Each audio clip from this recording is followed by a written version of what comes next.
Okay, so here are some of the dimensions of the plates.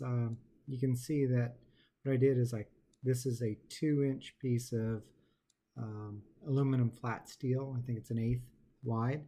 I cut it off at 3 inches long, which is essentially the exact same width as the gate hinge. And you can maybe see here in each of these is that I bored out and used an 8mm, I think it's a 20 thread on these, so that I can actually screw through this and other parts, so that essentially I don't need additional hardware. I just screw the plates together.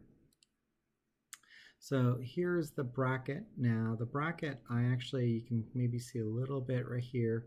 I cut off the wings that were kind of sticking out over here. And then after I cut off the wings, then I cut off a 45-degree angle to get rid of the holes that were kind of ugly and sticking out there. So then I took some sandpaper and sanded this all down so it was all smooth before I painted it. You can see that this is essentially the exact same bracket. All I did is I put in some holes, and the way I got where these holes were located is I just put the pieces together and took a pencil and drew through onto the piece and then tapped them with the 8mm screw hole and then screw threader die tap. Now this one was a little bit more interesting. My original idea was a flat piece of steel with 2 holes. The problem was there was no way to mount it. If I maybe had to do this again, I would maybe bend it and mount it in front instead of going behind, because this little wing right here that goes up is very difficult to get into the vent. You have to be very careful. You can't be on the far right or far left because there's not enough, flex in the vent to get it up and over. So if you have to error on the shorter side so that you can get it in there and kind of test fit that you can get it. You also want to sand this edge down because that's the one that's going to come in contact. So you can see that this is, even with the bend, this is 1 inch. I basically put this into a large vice grip and cranked it down, and then I took a couple of very large, what are they called? Quick releases, like 2 feet long, and I use that for leverage to bend this over. And then I took a hammer with a piece of block on top of it to kind of try to make this a little bit more of a cut, more of a right angle. And then I flexed it left and right to make sure it was all squared up. So that's how all the pieces look and some of the dimensions for them.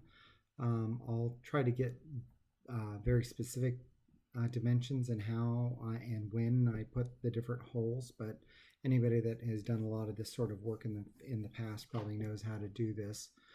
So I'm going to go to how you install this step by step next.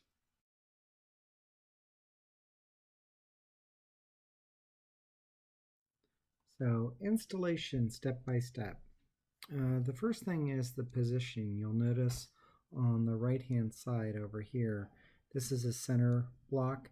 Probably could have put this bracket over here. The reason why I chose this one for the most part is that this piece needed to go in first on the far right because it needed the flex of this entire fin in order to get through. So then I set this bracket piece that kind of curves over around off to the right, and then took this piece and went far left and put it in. And essentially there's some sort of like lip or whatever right behind here that you've got to push it in and around, and it basically goes in front of that lip, and it basically lays right up flat against that fin on the backside. Then if you remember, I took number 8 metric and put screws on the back of this. There's a screw hole. I use a screw tap So essentially when I'm going through this hole here, I'm screwing into this plate back here. So that reduces the amount of hardware. This doesn't have to be super heavy duty like these are down here. These are lock washer nuts that are epoxied in. And so first thing you do is you screw these 8mm, I think these are 20 millimeters long, but they're 8mm screws. I'll get the list of all the screws and add it below in the blog that I reference as well. So I screw those in, and essentially that's step one. It ends up looking just about like this. So you can see that they're screwed all the way in. They're mounted flush, tight. This bracket that is the fence post bracket with the epoxies on the back side of this that you can't see, that serves as the base, quote unquote. Next, what I do is I put on the front plate. So this front plate, you can see here are two more 8mm. They're going through and under this vent right here. And this one I believe is a 30mm that goes from here to here. It's an 8mm screw, but it goes 30mm through, underneath this fin, through the plate and into the epoxy lock nut on the back side. So both of those get locked into place. You can optionally screw in one here. I planned to do it, but I never went back and did it. But it seems like it's just fine without it. You would probably, have to go underneath or above this fin. So that was an additional issue I didn't want to have to deal with. So next, oh, by the way, I recommend one of these LED lights. You need a lot of light in this area so that you can see what you're doing. Very hard to see. Next, you've got this whole mounting done. It's mounted to the car, and basically you have a piece of steel that's coming out. Now what I do is, you can see that these came in that Pep Boys kit. They're basically washers on the backside. There's kind of a piece of plastic forming a washer of sorts and a spacer.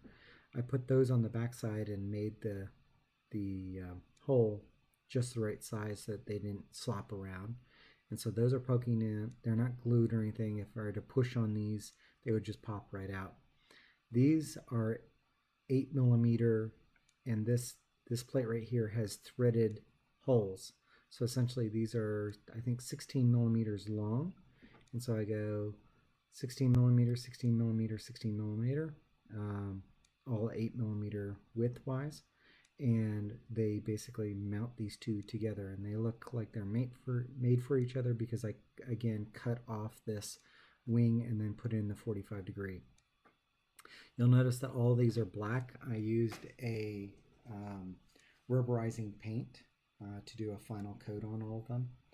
And so once this is all mounted in, and you may have to push this down a little bit in order to get to this back, or use a right-angled hex tool in order to get in there. Here's a little bit better picture.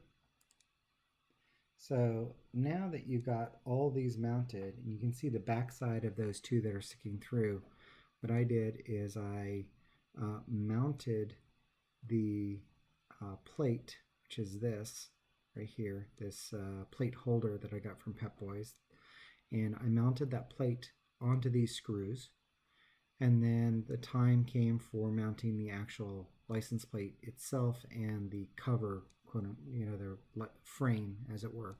And so I put 2 screws down at the bottom to hold everything together, and then I took one of the screws that came in the kit and went through and into the very top. So essentially those 2 screws here go through that plastic in the top, and it hangs down. So that is pretty much the license plate installation from end to end. And I think I'll probably put one more picture of what it looked like when it's completely finished.